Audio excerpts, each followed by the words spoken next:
Hello everyone, welcome to my channel Anatomy by Dr. Vijaya.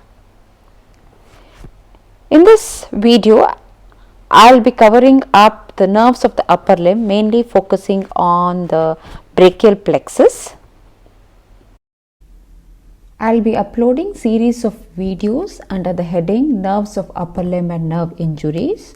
In this particular video, we are going to understand or learn about the brachial plexus. So everything about the brachial plexus, so its formation, what are the parts and their main branches, and the clinical aspects related to brachial plexus. As we all know, the nervous system is broadly classified into central nervous system and peripheral nervous system. Central nervous system mainly includes the brain and spinal cord, which has the cell bodies of the neuron and the dendrites of the neurons, and also the axons. And these axons will exit or enter the brain and spinal cord, and that forms the peripheral nervous system, so which is termed as cranial nerves, which are having their cell bodies and dendrites located in the brain. So there are 12 pairs of cranial nerves, and the axons which are coming from or exiting or entering the spinal cord, so they are termed as spinal nerves. So there are 31 pairs of spinal nerves. Along with that, there are autonomic nerves, which includes sympathetic and parasympathetic nervous system. As I mentioned, there are 31 pairs of spinal nerves which leave the spinal cord and they pass through the intervertebral foramina. So they pass through the corresponding or respective intervertebral foramina in the vertebral column. So the spinal nerves are connected to the spinal cord by two roots. So one is the dorsal root and the ventral root. Okay, so each spinal nerve is connected to the spinal cord by the dorsal root, also known as posterior root, and ventral root, also called as anterior root. So dorsal and the ventral roots. So if you see the dorsal root, they mainly have the sensory fibers. So cell bodies are in the dorsal root ganglia, so which you can see in this picture here. So this is the spinal cord and these are the nerves. Okay, and this is the formation of spinal nerves. So they are connected to the spinal cord by two roots. This is the anterior or the ventral root, and this is the posterior or the dorsal root. And the cell bodies are of the dorsal root. They are present in the dorsal root ganglia. So they mainly have the sensory fibers, which mainly carries the general sensation. And the ventral root contains the motor fibers. They are mainly arising from this anterior gray column. So they have the cell bodies in the gray matter of the spinal cord. Okay, so the cell bodies are located here, and the axon fibers, which are mainly carrying the motor fibers, so they form the ventral root. So both the dorsal and the ventral root, they combine or they join to form the spinal nerves. So this spinal nerve, once they pass through the intervertebral foramina, immediately they branch or divide into two rami. So one is the dorsal ramus and the other is the ventral ramus. Okay, so dorsal and ventral rami are the branches of the spinal nerves, and these rami are mixed because they have both sensory and the motor fibers. So please don't get confused with the rami or the roots. So if you see, the spinal nerve is connected to the spinal cord through these two roots, the ventral root and the dorsal root. So ventral root mainly has the motor fibers, so they carry the fibers or the axon fibers away from the central nervous system, so they are called as efferent fibers. And dorsal root mainly has a sensory fibers which passes towards the central nervous system, so they are referred as afferent fibers. So once these two combine, they form the spinal nerve. So they are mixed nerve having both sensory and the motor fibers. So after passing through the intervertebral foramina, they divide into two rami, which is again mixed because spinal nerve is the one which is branching. So the branches are called as dorsal and the ventral rami. They have mixed nerves containing both sensory and the motor fibers. So among the 31 pairs, that connect the spinal cord, 31 pairs of spinal nerves. So they are named for the point of issue from where they are originating, from the part of the spinal cord. So there are around 8 pairs of cervical spinal nerves, 12 pairs of thoracic, 5 pairs of lumbar, 5 pairs of sacral, and 1 pair of coccygeal nerve. So totally it will be 31 pairs of spinal nerves. So they are termed as C1 to C8. So if we have to mention the first cervical spinal nerve, it is termed as C1, C2, C3, so on. Okay. So these are the number of spinal nerves. So totally they form the 31 pairs of spinal nerves. So these peripheral nerves, which are composed of bundle of nerve fibers, so in their course they sometimes divide into branches which will join with the neighboring peripheral nerves. So this occurs frequently, especially between the ventral rami. Okay, so these network of nerves are called as nerve plexus. Okay, so this mainly occurs between the neighboring fibers of the ventral rami, branches of the ventral rami, except between T2 to T12. So you can see this formation of network which are called as nerve plexus. So they branch and then join with one another. So you can see the nerve plexus between the ventral rami of the cervical spinal nerves. So those are called as cervical plexus from C1 to C4. Okay, between cervical spinal nerves from C1 to C4, especially the ventral rami. Then near the limbs, the upper limb, you can see brachial plexus, so which is between C5 to T1. Okay, and lumbar plexus, which is near to the lower limb, and the sacral plexus. Okay, so these are nothing but the network of nerves where the branches of the ventral rami, they join with one another to form this nerve plexus.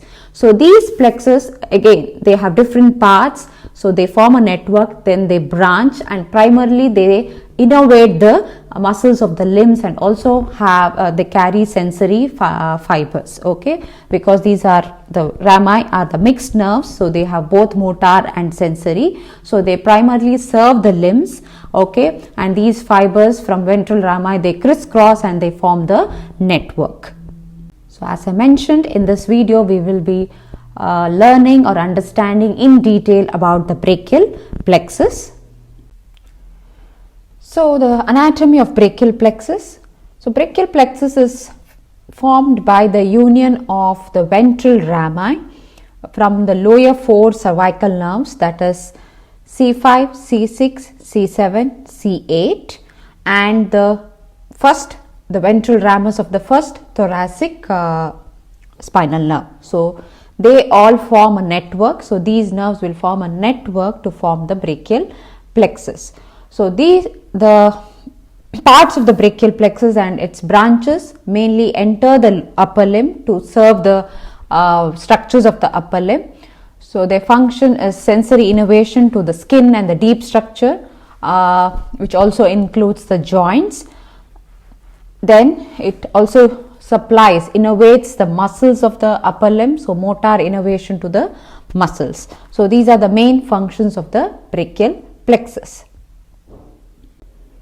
So the formation of brachial plexus can be compared to a tree where it has the roots, which are mainly from the ventral rami of C5, C6, C7, C8 and T1, and these roots will form a network to form the trunk.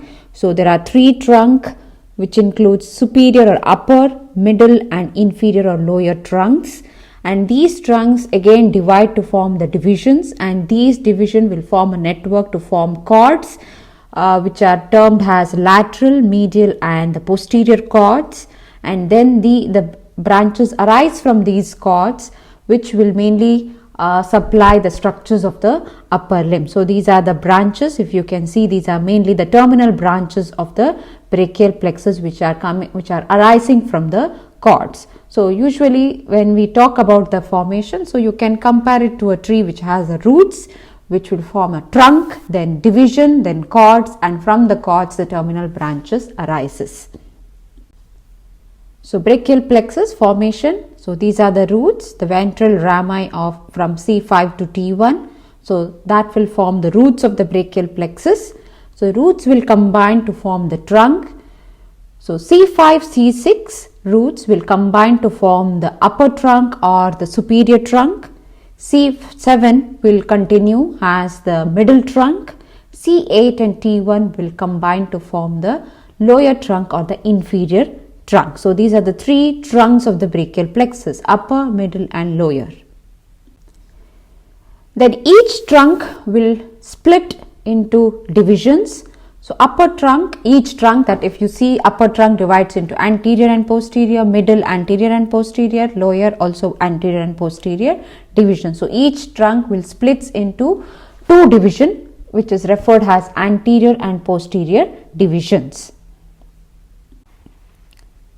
Then each division will form the cords. So these cords are named after in relation to the axillary artery. Okay. So upper trunk has two divisions, anterior and posterior. Middle trunk also has anterior and posterior division, and lower trunk also has the anterior and posterior divisions.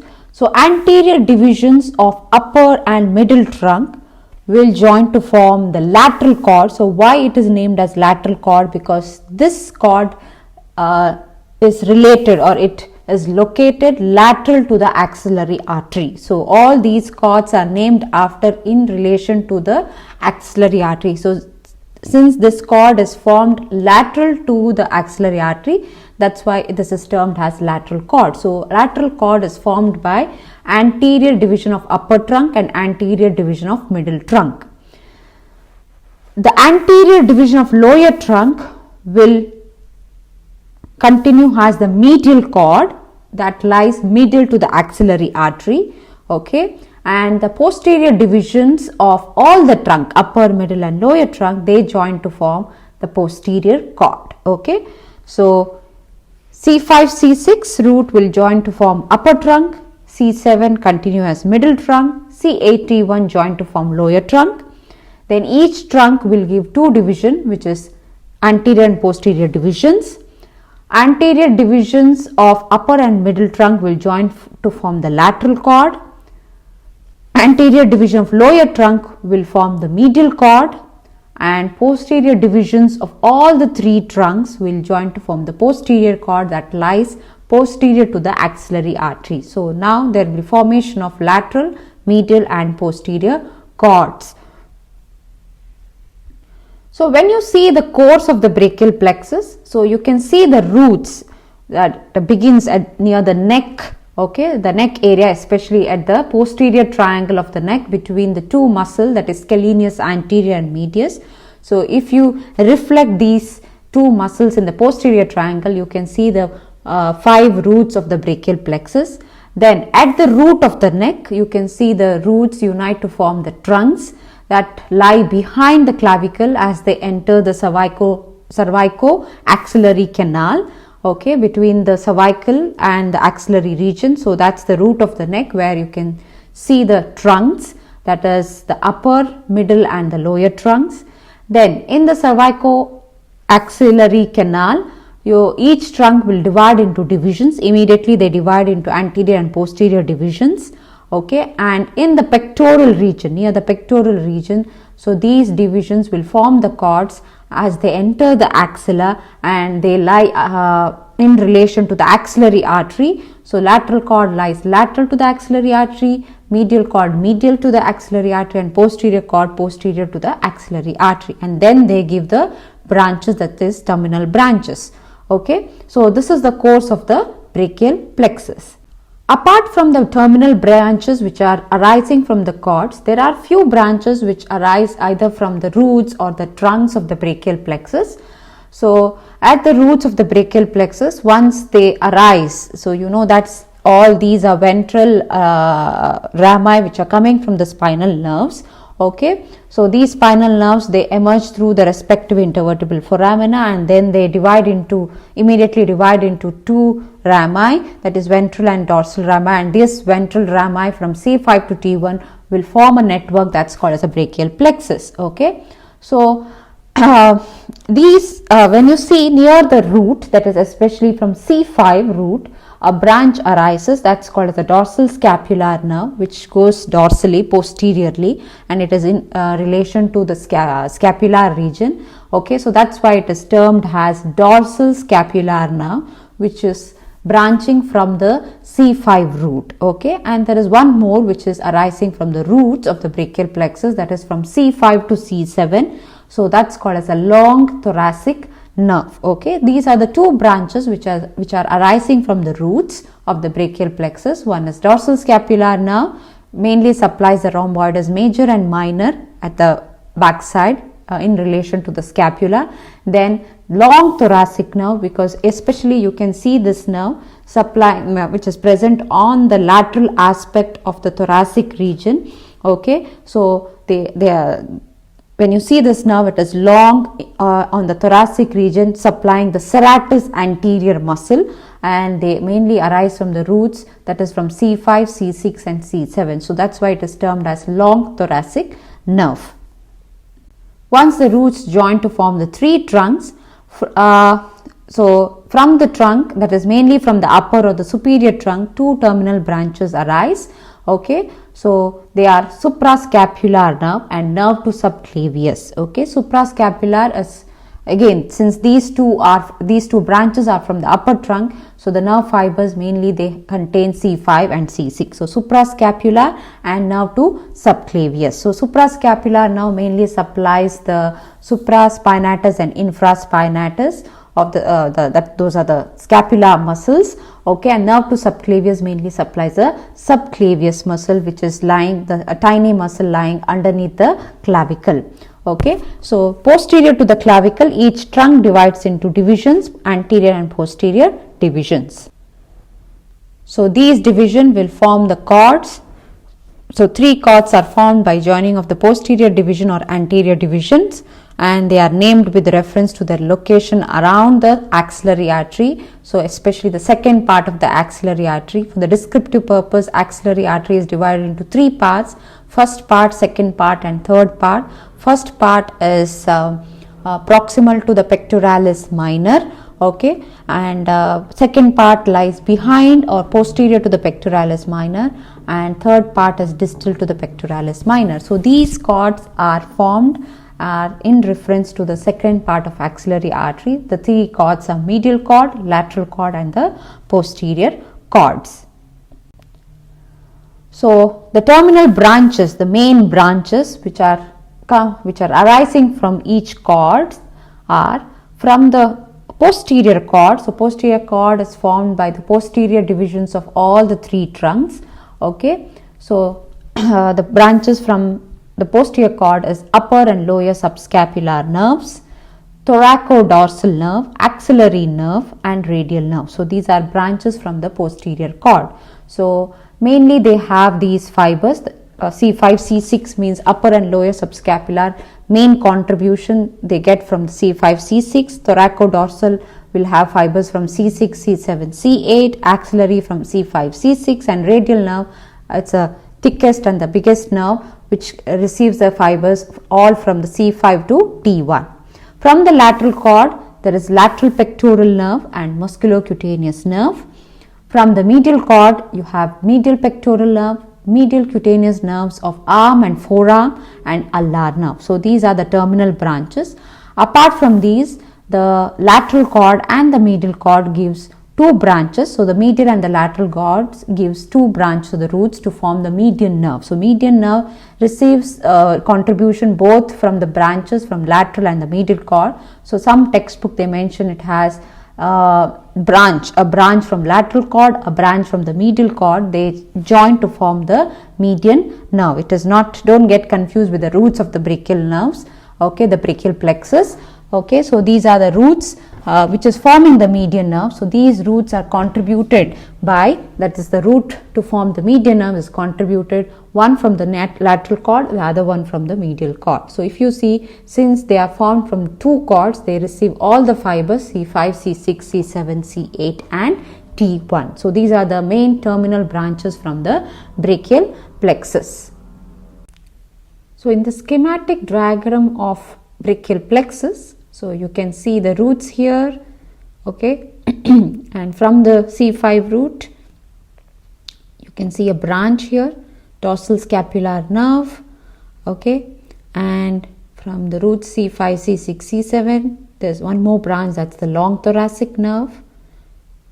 Then these will form the trunk, the upper, middle and the lower trunk, and these from the upper trunk you have two branches coming up, that is the suprascapular nerve and the nerve to subclavius or subclavius nerve, and these trunk will form divisions, anterior and posterior divisions, and these divisions will combine to form the cords, the lateral, medial and the posterior cord, and each cord will give the terminal branches. Okay, so lateral cord here, this is the lateral cord giving up the lateral pectoral nerve, musculocutaneous nerve, and also it gives a branch which joins with a branch of medial cord to form the median nerve. So you can see here, so median nerve is, the roots are mainly contributed both from the lateral and the medial cords.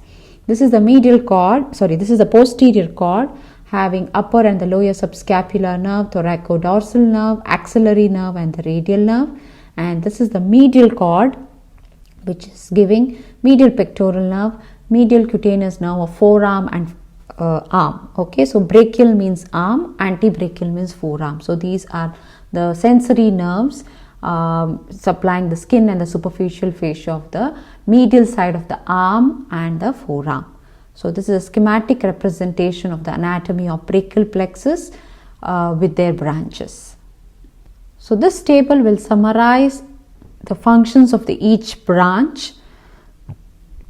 So the supraclavicular division, because if you see these are branches arising from the roots and the trunks which lies above the clavicle. You can see these branches lying above the clavicle. So dorsal scapular mainly coming from the posterior aspect of the anterior ramus of the C5 root. So they mainly supply the rhomboids major and minor and also levator scapulae. Then long thoracic nerve coming from the roots of C5, C6, C7, they mainly supply serratus anterior muscle.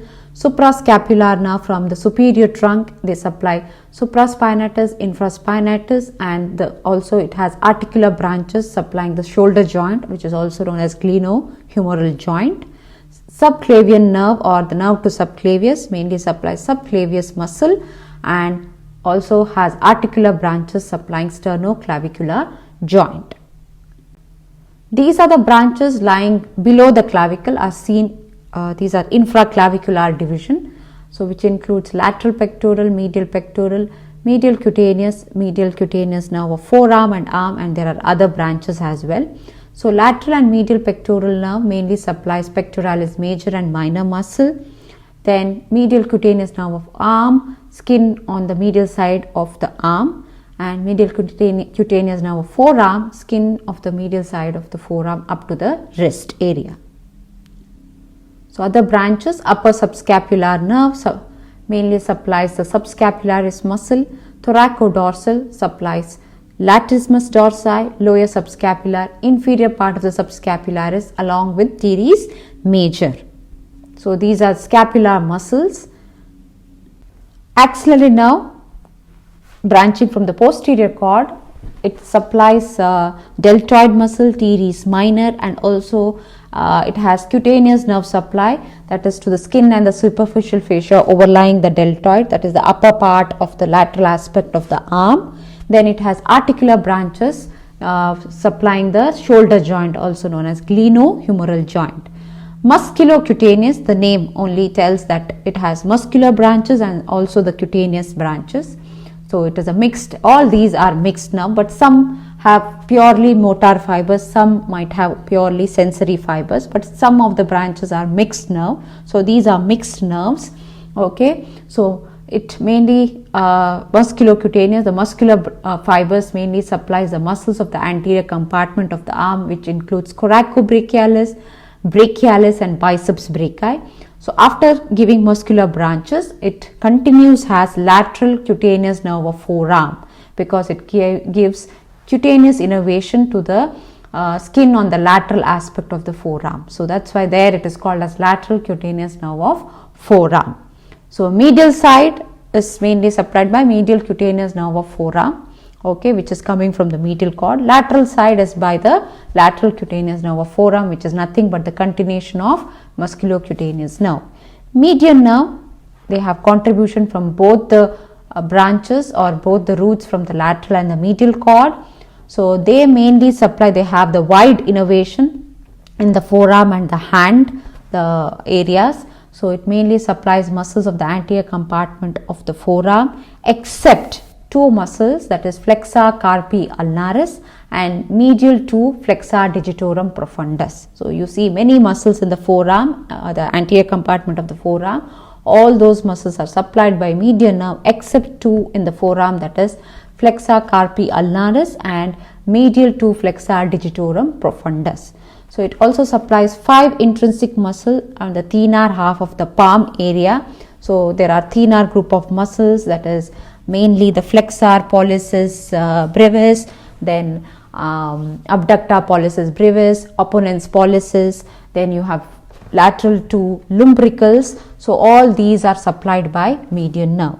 Then it also gives cutaneous innervation to the lateral half of the palm and the digital branches to the palmar surface of the lateral 3.5 fingers, which includes thumb, index, then the long finger, okay, the middle finger and the half of the ring finger. So the cutaneous innervation from these digits are mainly carried by the branches of the median nerve, the digital branches from the median nerve. So it also has articular branches supplying the elbow joint, wrist joint and the carpal joints. So these are the structures of the area innervated by the median nerve. Radial nerve, which is the major branch from posterior cord, the large branch of the brachial plexus. They supply all the muscles of the posterior compartment of the arm and forearm. You know that muscles of the posterior compartment of arm is the triceps. So triceps is mainly supplied by radial nerve, and also the posterior compartment of the forearm is the muscles there is also supplied by radial nerve. Then it also has cutaneous innervation on the skin, posterior and inferior lateral aspect of the arm and the forearm, then skin on the lateral side of the dorsum of the hand and dorsal surface of lateral 3.5 fingers. Okay, so this is the cutaneous innervation. So the most of the posterior aspect of the upper limb, the cutaneous innervation is by the radial nerve. It also has articular branches to elbow, wrist and the hand joints. Ulnar nerve, it's the branch from the medial cord. So it supplies two muscles in the forearm, the anterior compartment of the forearm, that is flexor carpi ulnaris, and medial two tendons of the flexor digitorum profundus. So lateral two tendons is by median nerve and medial two is by flexor digitorum profundus. And most of the intrinsic muscles of the hand, which includes hypothenar muscles, that is flexor digiti minimi, abductor digiti minimi, opponens digiti minimi. Then adductor pollicis brevis is also, though it goes to the thumb, it is also supplied by ulnar nerve, that is adductor pollicis, but abductor is by the median nerve. So adductor pollicis brevis is by ulnar nerve. Then medial two lumbricals, you know that there are 4 lumbricals. The first and second, that is lateral 2, is by the median nerve. Medial 2, that is 3 and 4, is by the ulnar nerve. So along with that, there are other intrinsic muscles of the hand, which includes interossei, that is palmar and dorsal interossei. So all these interossei, palmar and dorsal interossei are supplied by ulnar nerve. Okay, so that's why most of the intrinsic muscles of the hand is supplied by ulnar nerve, but there are exceptions where those muscles, those accepted muscles are supplied by median nerve, that is the thenar group of muscles and the first 2 lumbricals. Okay, the 3 thenar group of muscles and 2 lumbricals, the first 2 are supplied by median nerve, the rest of the intrinsic muscles are supplied by the ulnar nerve. So ulnar nerve also has cutaneous innervation, that is skin of the medial half of the palmar and the dorsal surface of the hand. Okay, so and the skin of the palmar and dorsal surface of the medial 1.5 fingers. Okay, which includes little finger and medial half of the ring fingers.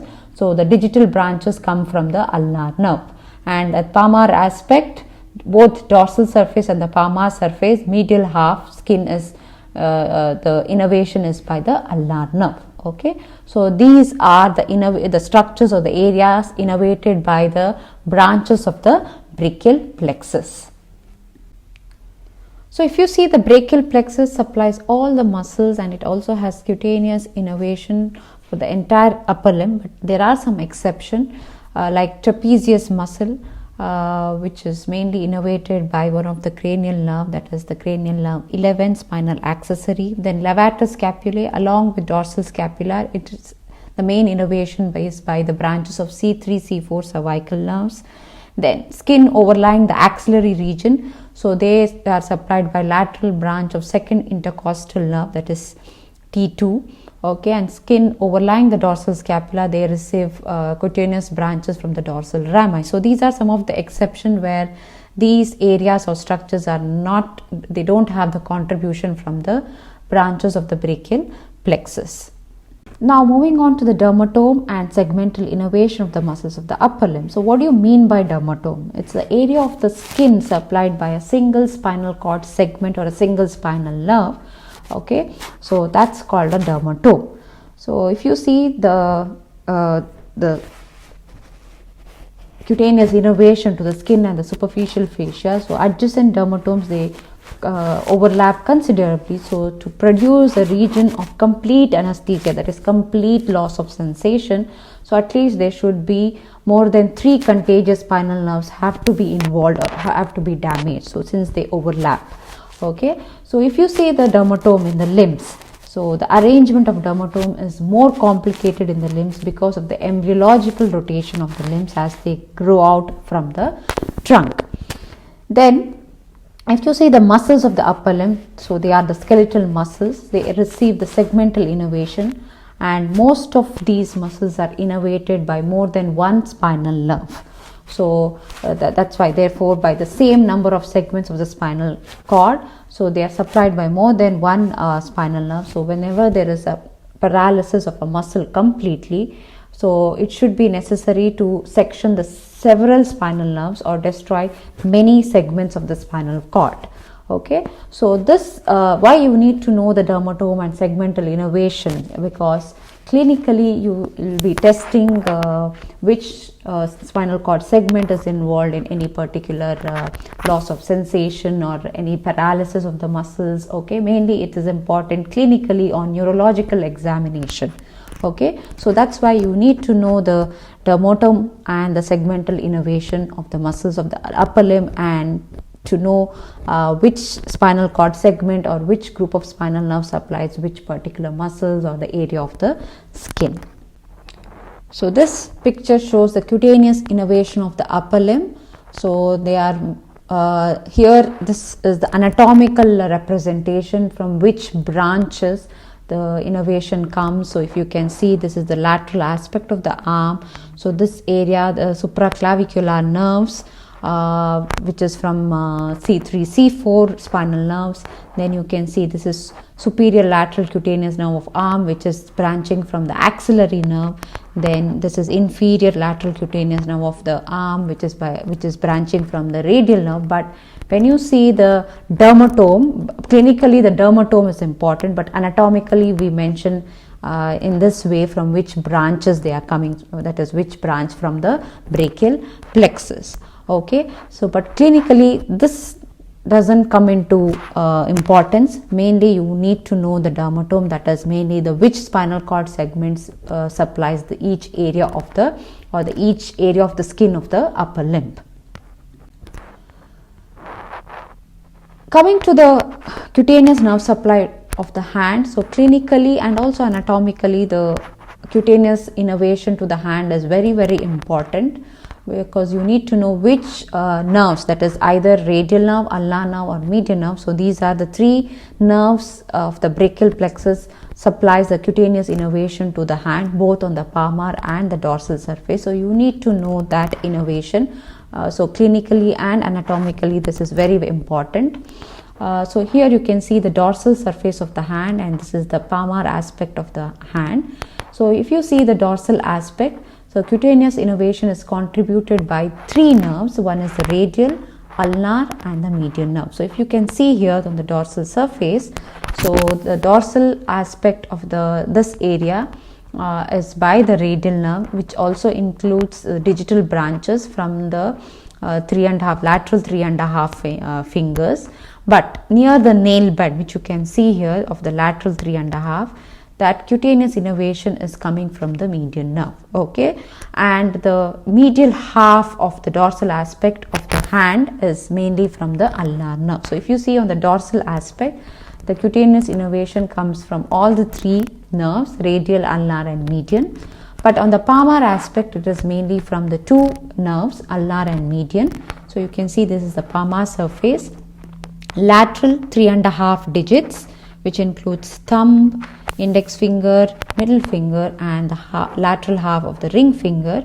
The digital branches, they come from the median nerve, and also on the lateral half of the palmar surface, the skin is mainly the branch is coming from the median nerve, but except over here on the lateral most aspect of the thumb, this is by the radial nerve, superficial branch from the radial nerve. Then you have the medial half of the palmar surface and medial 1.5 of the digits. So they receive the cutaneous innervation from the ulnar nerve. So this picture is very, very important because you need to know the cutaneous innervation of the hand and from which branches they are coming. Okay, so what's the importance, what's the clinical importance, why you should know the cutaneous nerve supply of the hand? So we will come to know as we move on to the next slide. There is a clinical vignette which will help you to understand why you need to know the cutaneous nerve supply of the hand. So here is an example of a clinical vignette. A patient has a tiny painful swelling which is filled with pus in the right index finger after she underwent manicure in a nail salon. To drain the pus, so she came to your clinic. So to drain the pus under local anesthesia, so in order to reduce the pain, and also the pus has to be drained. To drain the pus under local anesthesia, branches of which nerve will be blocked? Okay, so you should understand the case scenario. So there's a swelling where in the right index finger, okay, that is near to the nail bed. So especially this is called as paronychia, which is around the nail bed, which usually happens whenever whenever you do clipping of the nails or during manicure. So if it is not done in a hygienic manner, so this can lead to an infection, okay, and that can be filled with the pus. There will be a painful swelling, okay. So this is near the nail bed. So this tells that it is right index finger. Since she underwent manicure, the manicure mainly involves the hand and the nail area, so the swelling is near the nail bed.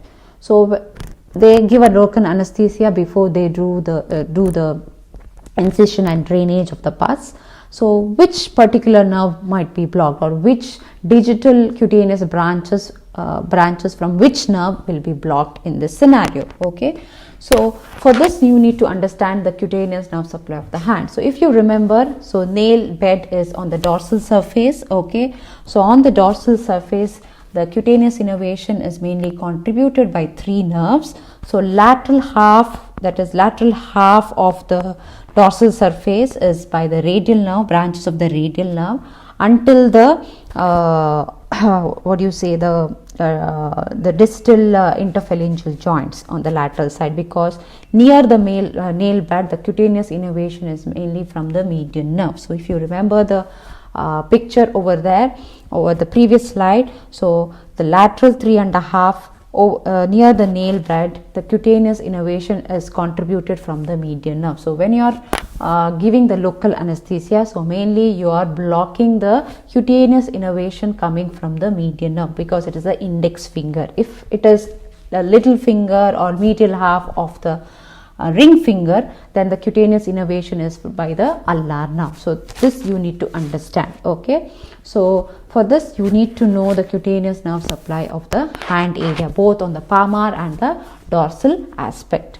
Hope this clinical vignette helped you to understand the anatomical aspects of the cutaneous nerve supply of the hand.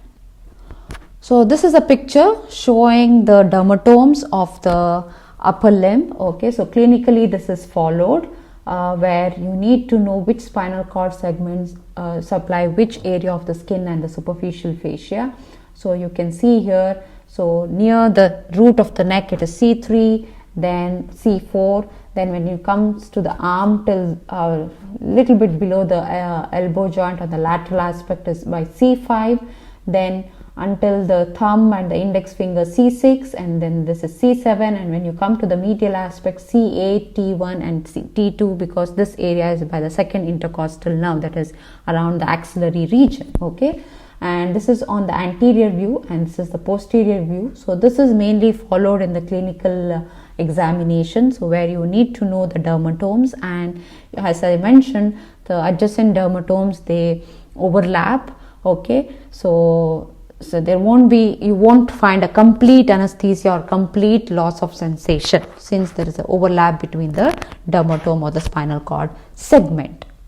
So this table will summarize the upper limb dermatomes. Okay, so the area supplied by each spinal cord segment. So C3, C4 mainly supplies the skin over the base of the neck or root of the neck extending laterally over the shoulder. C5 supplies the arm laterally. C6 forearm laterally until the thumb. C7 supplies the forearm and middle finger and middle of the posterior surface of the upper limb. C8 supplies the little finger and medial aspect of the hand and forearm. T1 supplies middle of the forearm until the axilla, and small part of the arm and skin overlying the axilla is from the second intercostal nerve, that is from T2. As I mentioned earlier, most of the limb muscles, those are skeletal muscles, they are innervated by neurons which are derived from more than one segment of the spinal cord. So it is not each cord segment. Okay, so it is supplied by more than one segment. So whenever you are doing a neurological examination or any clinical examination related to upper limb, so definitely you check for the movements, and the muscles are also tested in order to determine the location of a lesion in the upper limb. Okay, so these are the major actions which will be tested, and here are the group of muscles which are involved in these actions, and here is the column which mentions the nerve roots or the nerves innervating. So you will be checking these nerves whenever you are suspecting, for example, axillary nerve injury. So mainly you check for the shoulder abduction, which is held by deltoid, because axillary nerve supplies deltoid. If you are suspecting musculocutaneous nerve injury or any radial nerve injury, so you check for the elbow flexion. Okay, so if it is musculocutaneous, okay, so elbow flexion will be difficult. If it is a radial nerve injury, along with elbow flexion, part of it, mainly the major difficulty will be seen on elbow extension, and also you can see on wrist extension. Okay, so this is how you determine the location of the lesion by doing these, by checking, by asking the patient to do this particular actions, and you will be testing certain group of muscles which conducts this action, and you will suspect which nerves will be innervating those muscles, or those muscles which are supplied by these nerves, and you can suspect that the lesion can be in these nerves. Okay, so this table will summarize the movements and muscle tested in order to determine the location of a lesion in the upper limb. So we have understood the anatomy of the brachial plexus. Now moving on to the brachial plexus injuries. So common causes for brachial plexus injuries or syndromes can be traumatic or non-traumatic. So the trauma related can be birth related, or due to any motor vehicle accident, or sports related, or sometimes it can be from a fall. Non-trauma, which is very rare, there is a syndrome called as Parsonage-Turner syndrome, also called as brachial neuritis. So here there is a neurological disorder which causes a sudden or a severe pain in the upper arm and the shoulder region, and it can be followed by weakness in the muscles of the shoulder, arm, forearm and the hand. Okay, so this can last for days or few weeks, or sometimes can be months together. So the cause for this is not exactly known, but Usually it can be secondary to any viral infection, or it can be due to autoimmune disorder. So there will be inflammatory damage to the brachial plexus, but there is no obvious injury involved. So the exact cause is not known. So they think that it can be due to any viral infection followed by this inflammatory damage, or sometimes it can be autoimmune disorder. So let's understand different types of brachial plexus injury. The first one we will know through this clinical vignette. Here you can see a toddler presented with the shown deformity. You can see the deformity here in her left upper limb. The mother reported that the midwife pulled the baby as shown in the second figure. So this is how the delivery happened, and later the baby suffered with this kind of deformity. Okay, so which part of the brachial plexus is damaged here, whether it is upper, middle, or the lower part, that is the trunk. So usually, if you can see here, this is due to a complicated delivery. So what happens when there is a complication? Sometimes if there is a severe pull of the head of the baby, the newborn, so here there is increase in the angle between the neck and the head. Okay, so this can damage the upper trunk of the brachial plexus. So here, due to severe traction between the head and the shoulder region, so this can mainly cause damage to the upper trunk of the brachial plexus. So the upper trunk, so which roots of the brachial plexus are affected here? So you know that upper trunk is formed by two roots, C5 and C6. Okay, so the involved spinal nerve is C5 and C6. So which muscles are most commonly affected? So you need to know that what are the, as you know, the skeletal muscles are innervated by more than one spinal nerves. So you need to know the muscles which mainly gets fibers from C5, C6. Okay, they can also get from other spinal nerve fibers as well, but those muscles which only receives the fibers from C5, C6 will be mainly damaged, which includes deltoid.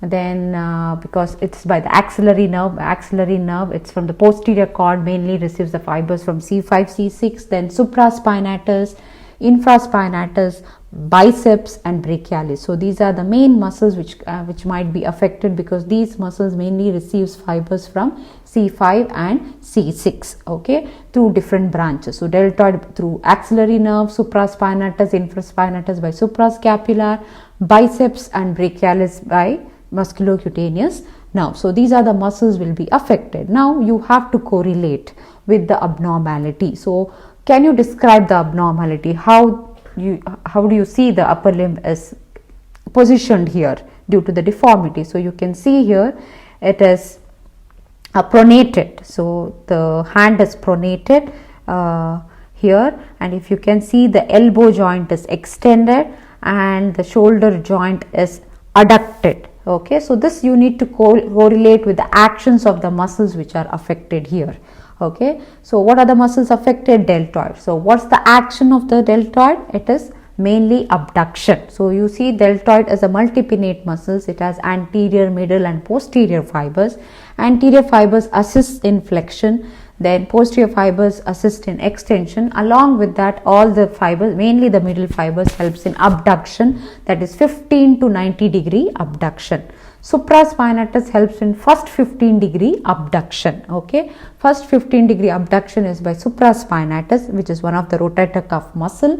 Then deltoid 15 to 90 degree abduction. So that's why the affected patient or the affected individual they have difficulty in abduction of the shoulder joint. That's why the limb has been positioned in the adducted position. Okay, then infraspinatus mainly helps in rotation. Okay, what rotation? Because it is one of the rotator cuff muscle, so it mainly helps in the lateral rotation of the shoulder joint. So usually you will see, so slightly it will be medially rotated, but that won't be affected much, because there are other muscles which also helps in lateral rotation of the shoulder joint, which includes teres minor as well, because you know there are 4 muscles which forms the rotator cuff muscle, that is supraspinatus, infraspinatus, teres minor and subscapularis. So these form the rotator cuff muscles. So among this, supraspinatus helps in abduction, first 15 degree abduction.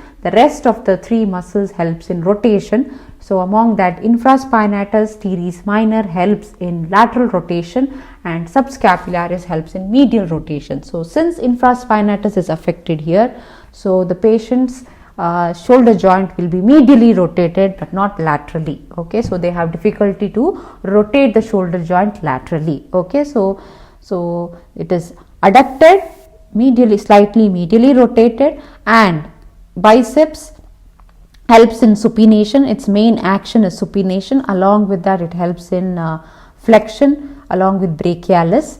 Okay, so since brachialis and biceps both are affected, the individual have difficulty to flex the elbow joint. That's why their limb will be positioned in the extended position and pronated. Okay, so this is how the position will be there. This is how the deformity is seen whenever there is upper trunk damage. The upper trunk of the brachial plexus is damaged, which involves C5, C6. So the deformity, upper limb will be adducted, medially rotated, and the elbow joint will be extended and it will be pronated as well. Okay, so this is the description of the abnormality. So this upper trunk lesion of the brachial plexus is called as Erb's palsy or Erb-Duchen's palsy.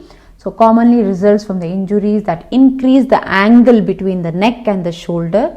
Sometimes it can be due to fall on the shoulder, which increases the angle, or sometimes due to difficult labor, which is commonly occurs whenever there is obstetric related injuries. So which ruptures or it can lead to avulsion injury of C5, C6. Mainly involves these nerves: suprascapular, nerve to subclavius, musculocutaneous and axillary nerve, and the muscles supplied by these nerves will be affected. There will be also loss of sensation on the lateral side, upper lateral side of the arm region. Okay, because that is mainly the innervation from the C5, C6 area, the spinal cord segment, and the limb will hang limply by the side, medially rotated, and forearm will be pronated with extended elbow joint, and this position is called as waiter's tip position or policeman tip position. Okay, so this is how it is described. Okay, waiter's tip position or policeman tip position. Okay, so if you can remember, whenever they have to take a tip, okay, which can be legally not allowed, so they usually keep their hand adducted, okay, and their the forearm will be pronated, okay, and the elbow will be extended to receive the tip so that none of them will see. That's why it is called as waiter tip position or policeman tip position. So these are the common causes which can lead to upper trunk lesion or Erb's palsy. So this can be due to a fall where there is increase in the angle. Can you see here? So increase in the angle between the shoulder and the neck area, or it can be birth related injury. So this is the waiter's tip position, the deformity. So the nerve root involved in Erb's palsy is C5, C6. Okay. So the injury of the upper brachial plexus or its nerve roots, that is C5, C6, which is the upper trunk or the superior trunk. Moving on to the next clinical vignette. The lower root of the brachial plexus were damaged when the patient jumped to hold the bar, but he couldn't catch it up by both hands. So you can see he is hanging with one limb. The whole body was hanged by the right limb when he felt a sharp and severe pain in his axilla. On examination, the hand showed the following deformity shown in the picture. So exactly it won't look like this. So they'll have this kind of deformity, and this is called as claw hand. Okay, so this is called as claw hand, where there will be flexion at the interphalangeal joints. Okay, and which part of the brachial plexus is damaged? So here you can see there is increased angle between the body, the the trunk area and the limb. Okay, so especially the lower trunk of the brachial plexus is involved. If the angle increases between the head and the shoulder region, so the upper trunk will be involved, and here since the angle is increased between the trunk and the limb area, so the lower trunk will be affected. So lower or the inferior trunk is most commonly damaged. Which roots of the brachial plexus are affected? So lower trunk is mainly formed by the roots of C8 and T1. Okay, C8, T1 will combine to form the lower or the inferior trunk. And which muscles are most commonly affected? So the muscles which receives the spinal nerves from C8, T1. So all these muscles are affected. Mainly the nerve which has these fibers are the ulnar nerve. So ulnar nerve is a branch from the medial cord, so they have the fibers C8, T1. So ulnar nerve is most commonly affected, and you know that ulnar nerve supplies two muscles in the anterior compartment of the forearm, which includes flexor carpi ulnaris and the medial two tendons of flexor digitorum profundus. Okay, so digitorum profundus mainly causes flexion at the distal interphalangeal joint. Okay, so this since the medial two flexor digitorum profundus are affected, it is paralyzed, so the patient will have difficulty to flex the distal interphalangeal joints of the ring finger and the little finger. Okay, and also ulnar nerve supplies intrinsic muscles of the hand. Okay, that is the hypothenar muscles and also all the interossei muscle and the medial two lumbricals. So they are supplied by ulnar nerve, which is getting the fibers from C8, T1. So mainly the intrinsic muscles of the hand and long flexors of the hand are affected. Long flexors includes flexor digitorum profundus. Okay, the medial two flexor digitorum profundus and flexor carpi ulnaris. So this kind of lesion is less common. So commonly results from excessive abduction of the arm, as in breaking a fall or during a delivery as well, because sometimes if it is a difficult labor where it is the presentation is a hand. Okay, so usually the normal presentation is the head of the baby, but if the presentation is the hand, so when the obstetrician pulls the hand, so again there will be excessive abduction of the arm, so which can cause lesion to the lower trunk. So may cause rupture or neuropraxia of the inferior trunk of plexus.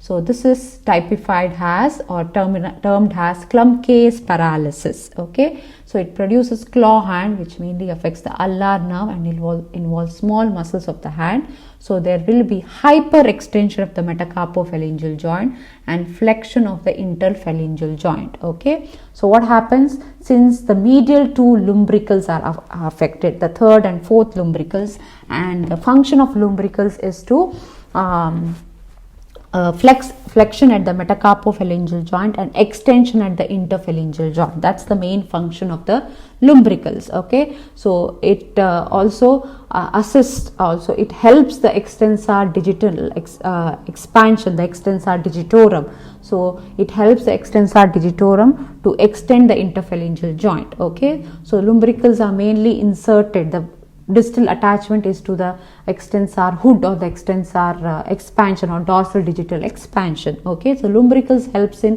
flexion at the metacarpophalangeal joint and extension at the interphalangeal joint. So since the medial two lumbricals are affected, so medial two fingers, the metacarpophalangeal joint, that is around the ring finger and the little finger, so they'll have difficulty to flex. So that's why there will be hyperextension of the metacarpophalangeal joints of the ring and the little finger, and there will be flexion at the interphalangeal joints. So that is mainly at the proximal interphalangeal joints, and there will be loss of sensation on the medial side of the arm, forearm and the hand, because the medial cutaneous nerve of forearm, arm are mainly the fibers from C8, T1. So that's the spinal cord segment which is involved. So that's why there will be loss of sensation on the medial side of the arm, forearm and hand. So the picture illustrates the mechanism or the causes for the clump case palsy.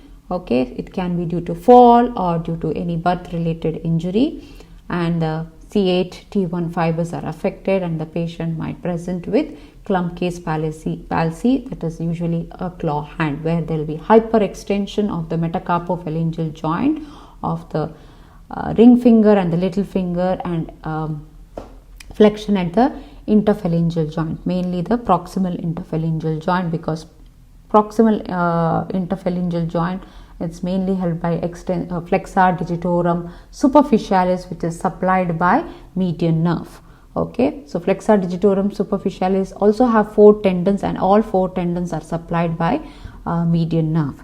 But digitorum profundus, lateral 2 tendons, which is going to index and the middle finger, is through median nerve, but medial 2 tendons is by ulnar nerve. So those 2 tendons will be affected, which are innervated by ulnar nerve.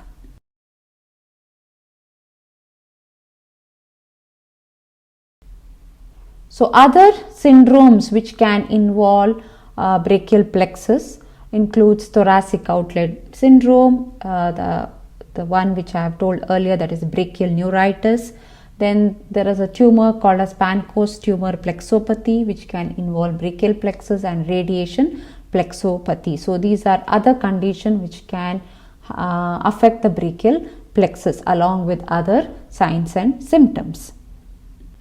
So briefly, let us know about each syndrome.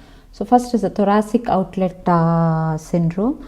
So what is thoracic outlet syndrome? So it's a group of disorders that mainly occur when blood vessels or the nerves in the space between the cervical and the ribs are compressed. So that forms a thoracic outlet. So thoracic outlet is between the clavicle and the rib. So any structures present around the within the thoracic outlet, if they are compressed, so that condition is called as thoracic outlet syndrome. So which mainly includes the brachial plexus, subclavian vessels, cervical ganglia and the vertebral artery. Okay, if any of these structures are compressed, so that leads to a condition that is called as thoracic outlet syndrome. So what are those contagious structures and abnormalities that causes TOS, the thoracic outlet syndrome? So it can be either due to abnormally long transverse process of 7th cervical vertebra. So if the transverse process of that 7th cervical vertebra is abnormally long, so it can compress the structures present in the thoracic outlet. Or sometimes there can be an extra rib formation. Okay, so that's called as cervical rib. Okay, an extra rib that forms above the first rib, so which grows from the base of the neck just above the clavicle. So that is called a cervical rib, so which can compress the structures present in the thoracic outlet. Sometimes there can be presence of congenital bands in the root of the neck, or sometimes it can be due to fracture clavicle or first rib, which can compress the structures, any mass lesions, or any hypertrophy or injury to the muscles near the root of the neck, that is the scalene muscles or pectoralis minor. So these can compress the structures present within the thoracic outlet, and this can cause the syndrome. So what are the symptoms of thoracic outlet syndrome? So the patient mainly presents with pain. So it can be a sharp, burning or aching kind of pain, especially in the neck and the shoulder, and sometimes the pain can radiate down in the forearm and even it can radiate until the hand region. The patient also presents with paresthesia, abnormal sensation in the forearm, which is made worse by carrying any heavy weight. Signs include when you do the sensory examination, the patient might have loss of sensation over the area of T1 distribution. Okay, and also you can observe some wasting or weakness of the thenar and the interosseous muscles. Then there can be vascular compression. For example, the patient might present with decreased blood flow to the fingers, so that's called as a Raynaud's phenomena. On elevation, there you can observe the pallor of the limbs, loss of radial pulse on abduction and external rotation of the shoulder, and even there will be abnormal fingernails, the brittle trophic fingernails due to loss of blood supply. Okay, so these are some of the signs and symptoms of the thoracic outlet syndrome. The next syndrome is the brachial neuritis, also known as Parsonage-Turner syndrome. which is a constellation. It is a constellation of brachial plexus related symptoms and signs associated. Mainly it can be due to secondary to any viral infection like cytomegalovirus, infectious mononucleosis, or can be due to any vaccination, or sometimes it can be due to strenuous exercise, or sometimes it can be due to any autoimmune disorder. So presentation, again the acute with preceding shoulder pain, then there can be muscle weakness mainly involving the proximal muscle, may spread to the affected whole arm. Then there is a decrease in the reflexes, hypo or areflexia, which can be often present, muscle wasting, then condition may abate and then they reoccur. Okay, so these are some of the clinical presentation of brachial neuritis. So the next one is Pancoast tumor plexopathy syndrome. So what is a Pancoast tumor? Okay, so it is mainly, this plexopathy is mainly associated with apical lung tumor, usually the squamous cell carcinoma, which involves the apical part of the lungs. So you know that apical part of the lung slightly extends above the clavicle. So if there is a cancerous mass, so it can cause compression on the brachial plexus, and there can be related brachial plexus signs and symptoms. Okay, so this whenever there is Pancoast tumor, the most commonly affected nerves are the lower cervical and the upper thoracic roots of the brachial plexus, that is mainly the CAT1. So the clinical presentation, so the onset is insidious and it is slowly progressive. Okay, there will be severe shoulder pain radiating down inside the arm. There can be wasting or the weakness of the hand muscles, because as I mentioned, most commonly involved fibers are CAT1. So there will be loss of sensation over the distribution of the CAT1, which is on the medial side of the arm and the forearm. Then there can be involvement of the sympathetic ganglia, sympathetic chain, the cervical sympathetic chain. So the patient might present with Horner's syndrome, then hoarseness of the voice and cough if recurrent laryngeal nerve is affected. So the next syndrome which involves brachial plexus lesion is the radiation plexopathy syndrome. So this is a constellation of brachial plexus related symptoms and signs mainly associated with axillary nodes radiotherapy. Okay, so whenever you suggest for radiotherapy for the axillary group of lymph nodes when a patient has a carcinoma of breast or any cancer related to the neck or the ENT related cancers, so this can affect the brachial plexus. Okay, so the incidence is presently reduced with improved treatment protocols, but following are the clinical presentation. So usually on exposure to high radiation, the patient can have these presentation 2 to 4 years later. Then the patient might present with initial paresthesia in the hand progressing to involve all the lower plexus structures, then wasting, weakness of the muscles of the hand and the forearm.